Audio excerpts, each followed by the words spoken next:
अस्सलामुअलैकुम, welcome to my channel.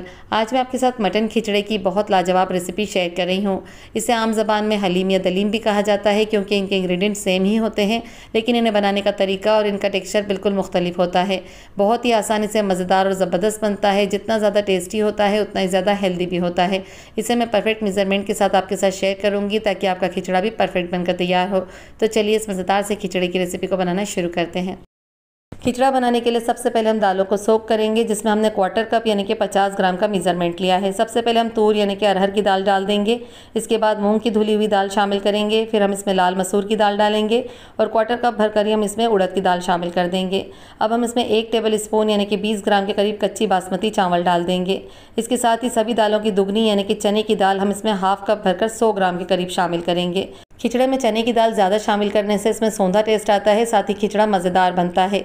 अब इसमें हमने 2 कप के करीब पानी शामिल करके अच्छी तरह से मिक्स करते हुए 2 घंटे के लिए इसे सोक करने के लिए रखना है ताकि दालें अच्छे से भीग जाएं। अब एक दूसरे बाउल में हम 1 कप भरकर धुले हुए या कूटे हुए गेहूं शामिल करेंगे, जो कि स्पेशली खिचड़े के गेहूं कहलाते हैं और ये वज़न में 250 ग्राम है। इसके साथ ही हम इसमें क्वार्टर कप यानी कि 50 ग्राम के करीब जौ शामिल कर देंगे और इसका भी छिलका उतरा हुआ है। मैं आपको गेहूं और जौ का फ़र्क दिखाती हूँ। ये देखिए, इस तरीके से दिखते हैं लेकिन होते दोनों ही गेहूँ हैं। अगर आप किसी भी किराने की शॉप पर जाकर कहेंगे ना कि खिचड़े के गेहूँ चाहिए, तो वो इसी तरीके के आपको गेहूँ देंगे और इसी तरीके के जौ भी आपको मिल जाएंगे। अब दोनों में हमने पानी शामिल करके अच्छी तरह से मिक्स करते हुए इसे ओवरनाइट के लिए सोक करने के लिए रखना है। अगर आपके पास वक्त कम होना तो आप इसे 4 से 5 घंटों के लिए नीम गर्म पानी में भी सोक कर सकते हैं। अब यहाँ हमारी दाल को 2 घंटे हो चुके हैं। मैंने इसे 2 से 3 पानी से अच्छी तरह से वॉश कर लिया है, फिर इसके पानी को पूरी तरह से निथार दिया है। अब आप दाल चेक करें कितने अच्छे से सोक हो चुकी हैं, फूल कर डबल हो गई हैं। अब दाल को हम प्रेशर कुकर में डाल देंगे। इसके बाद हम इसमें 100 ग्राम के करीब यानी कि 2 बड़े साइज़ के टमाटर को छील कर इस तरीके से स्लाइस में कट करके डाल देंगे। साथ ही इसमें 1 टीस्पून भरकर हल्दी पाउडर डालेंगे। 1 टेबल स्पून भरकर इसमें नमक शामिल करेंगे और इसमें आधा लीटर यानी कि 2 कप के करीब पानी शामिल कर देंगे। इसके बाद हम इसमें 1 टेबल स्पून भरकर तेल डाल देंगे या फिर इसकी जगह आप घी भी शामिल कर सकते हैं।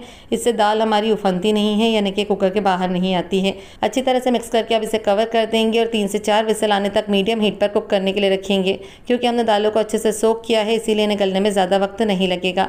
4 विसल के बाद हमने गैस की फ्लेम को बंद कर दिया था और इसके प्रेशर के खुद से निकल जाने के बाद इसे खोला है। अब आप देखिए दाल कितने अच्छे से गलकर सॉफ्ट हो चुकी हैं। इस स्टेज पर आप इसे मथनी या दाल घोटनी से घोट सकते हैं, लेकिन मैंने इसे चम्मच से ही स्मूथ कर लिया है और हमारी दाल रेडी हो चुकी है। अब हम इसे एक पॉट में शिफ्ट कर लेंगे जिसमें हमने खिचड़ा बनाना है। साथ ही हमने प्रेशर कुकर में थोड़ा सा पानी डालकर खंगाल कर इसे भी शामिल कर दिया है। अब इसे हम साइड में रखेंगे और जौ और गेहूं को चेक कर लेंगे जिसे हमने ओवरनाइट सोक किया था। अब आप चेक करें कितने अच्छे से सॉफ्ट हो चुके हैं, हल्का सा प्रेस करने पर ही बिखरने लगे हैं। अब इसे भी हम प्रेशर कुकर में डाल देंगे। इसके बाद हम इसमें हाफ टी स्पून भरकर हल्दी पाउडर डालेंगे, हाफ टी स्पून ही नमक शामिल करेंगे और 1 टेबल स्पून भरकर इसमें ऑयल डाल देंगे। आप चाहें तो घी भी शामिल कर सकते हैं, जिससे कि प्रेशर कुकर के बाहर नहीं निकलेंगे। साथ ही इसमें हाफ लीटर के करीब पानी शामिल करके अच्छी तरह से मिक्स देंगे और कवर करके इसे हम मीडियम टू लो हीट पर 5 से 7 विसल आने तक कुक करेंगे। जितनी धीमी आंच पर आप इसे कुक करेंगे ना, उतने ही अच्छे से गेहूं कुक होंगे, नहीं तो प्रेशर कुकर के बाहर आ जाते हैं और जल्दबाजी में जल भी जाते हैं। अब इसे हम कुक होने देंगे और इतने वक्त में कौरमा तैयार करेंगे। इसके लिए एक प्रेशर कुकर में क्वार्टर कप ऑयल को गर्म करके इसमें 2 तेज पत्ते डाल देंगे। इसके बाद हम इसमें 3 बड़े साइज़ की प्याज को बारीक कट करके शामिल करेंगे, जो कि वजन में 200 ग्राम के करीब है। प्याज को हम 2 से 3 मिनट तक मीडियम हाई हीट पर फ्राई करेंगे, ज़्यादा डार्क नहीं करना है। इस तरीके से हल्का सा सॉफ्ट होकर गुलाबी होने लगे तब हम इसमें गोश्त शामिल करेंगे। यहाँ मैंने 1.5 kg यानी कि 1.5 किलोग्राम मटन लिया है और मिक्स मटन के पीसेस लिए हैं, जिसमें हड्डी, बोटी और चिकनाई सभी मौजूद हैं। इस तरीके का गोश्त लेते हैं ना तो खिचड़ा बहुत ही सौंधा और टेस्टी बनकर तैयार होता है। अब गोश्त को हम प्याज में शामिल करके 4 से 5 मिनट तक हाई हीट पर फ्राई करेंगे ताकि इसमें से जो पानी रिलीज़ होता है वो खुश्क हो जाए, साथ ही इसका कलर चेंज हो जाए। जब इस तरीके से गोश्त का कलर चेंज हो जाए और इसमें से ऑयल छूटने लगे तब हम इसमें लहसुन अदरक का पेस्ट शामिल करेंगे। यहाँ मैंने 4 टेबल स्पून भरकर लहसुन और अदरक का पेस्ट लिया है। आप चाहें तो 2 टेबल स्पून लहसुन और 2 टेबल स्पून भरकर अदरक का पेस्ट डाल सकते हैं। साथ ही हम इसमें हाफ कप भरकर यानी कि 100 ग्राम के करीब फ्रेश दही डाल देंगे। इसके साथ ही हम इसमें पाउडर मसाले भी शामिल करेंगे, जिसमें हमने 2 टेबल स्पून भरकर धनिया पाउडर लिया है, 1 टीस्पून भरकर हल्दी पाउडर लिया है, 2 टेबल स्पून भरकर ही कश्मीरी लाल मिर्चों का पाउडर लिया है जिससे कलर अच्छा आता है, 1 टेबल स्पून भरकर जीरा पाउडर लिया है, 1 टेबल स्पून भरकर ही कुटी हुई मिर्चें ली हैं। आप चाहें तो मिर्चों का पाउडर ले सकते हैं और 1 टेबल स्पून भरकर नमक लिया है। नमक हमने दालों और गेहूं को कुक करते वक्त भी शामिल किया था, इसीलिए आप इसमें एहतियातन ही नमक डालिएगा।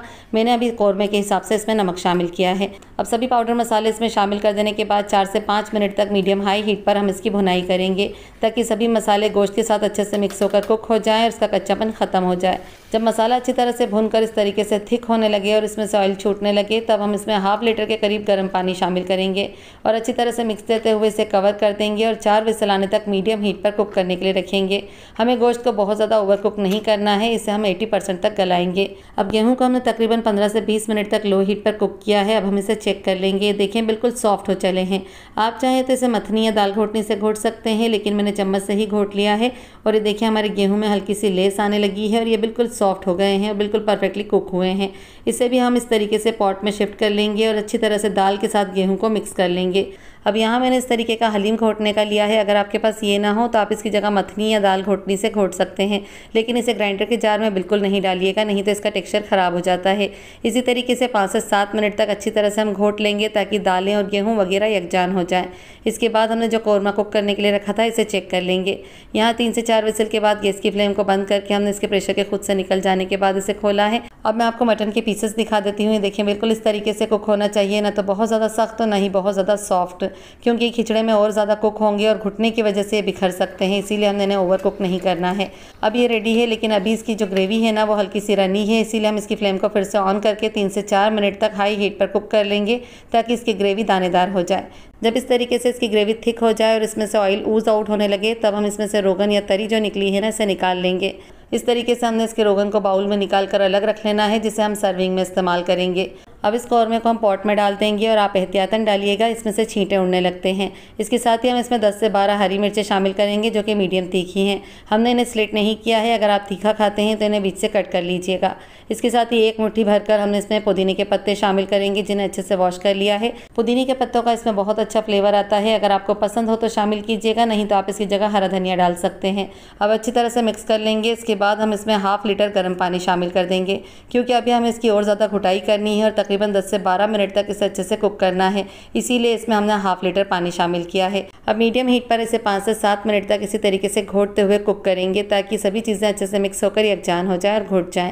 जब इस तरीके से इसमें बॉयल आने लगेगा, तब हम इसमें 2 टेबल स्पून भरकर होममेड गरम मसाला पाउडर शामिल कर देंगे। खिचड़े में हमने कोई साबुत गरम मसाला शामिल नहीं किया है, क्योंकि वो इरिटेट करता है और साथ ही लोग उसे निकाल कर फेंकते रहते हैं, इसीलिए इसमें पाउडर मसाले ही शामिल कीजिएगा। खिचड़े या हलीम की जितनी ज़्यादा घुटाई की जाती है ना, उसका टेस्ट, टेक्सचर, उसका फ्लेवर उतना ही ज़्यादा निखर कर आता है।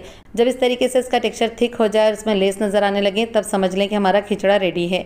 इस टाइम पर आप इसमें बघार दे सकते हैं, लेकिन मैं इसमें रोगन शामिल कर रही हूँ जो मैंने उठा कर रखा था। 2 बड़े चम्मच शामिल कर देंगे। इसके बाद हम इसमें हरे धनिया और पुदीने के पत्ते डाल देंगे, साथ ही जूलियन कट की हुई अदरक शामिल करेंगे और अच्छे से मिक्स करते हुए हमारा खिचड़ा रेडी हो चुका है। इसकी फ्लेम को ऑफ कर देंगे। ये इस तरीके से स्मूथ होना चाहिए, साथ ही इसमें थोड़े से अनाज और दालें भी नज़र आनी चाहिए। इसी तरीके का टेक्सचर होता है खिचड़े का, जिसमें सभी चीज़ें साबुत नज़र आती हैं। इसी तरीके से मटन के पीसेस भी इसमें नज़र आ रहे हैं, ये बिल्कुल भी नहीं घुले हैं। अगर ये घुल जाते तो ये बिल्कुल हलीम बन जाता। जिस तरीके से आप लंगर या दावतों वगैरह में खिचड़ा खाते हैं ना, बिल्कुल वही टेस्ट, वही फ्लेवर आप इस रेसिपी से घर में बहुत जल्द और आसानी से बनाकर तैयार कर सकते हैं। इस मज़ेदार से खिचड़े को आप इसके लवाजमात के साथ सर्व कीजिएगा, जिससे कि इसका मज़ा दोबाला हो जाता है। फ्राइड अनियन, हरा धनिया, पुदीने के पत्ते, जूलियन कट की हुई अदरक और नींबू का रस, साथ ही थोड़ा सा चाट मसाला स्प्रिंकल कीजिएगा। मज़ेदार और चटपटा खिचड़ा बनकर तैयार है। बहुत ही टेस्टी, फ्लेवरफुल और मज़ेदार बनता है, साथ ही उतना ही ज़्यादा हेल्दी भी होता है। इसे बनाकर आप रोगनी नान के साथ, रुमाली रोटी के साथ, खमीरी रोटी के साथ भी रिलीज कर सकते हैं या फिर यूँ ही एंजॉय कर सकते हैं। बहुत मज़े का लगता है, तो ट्राई करके देखिएगा और अपनी फीडबैक मुझे लाजमी दीजिएगा। अगर ये रेसिपी आपको पसंद आए तो आप इस वीडियो को लाइक करके मेरे चैनल को एक बार सब्सक्राइब ज़रूर कर दीजिएगा। उम्मीद करती हूँ ये मज़ेदार सा मटन खिचड़ा आपको बहुत पसंद आएगा। मिलती हूँ फिर एक नई रेसिपी के साथ, तब तक के लिए अल्लाह हाफिज़।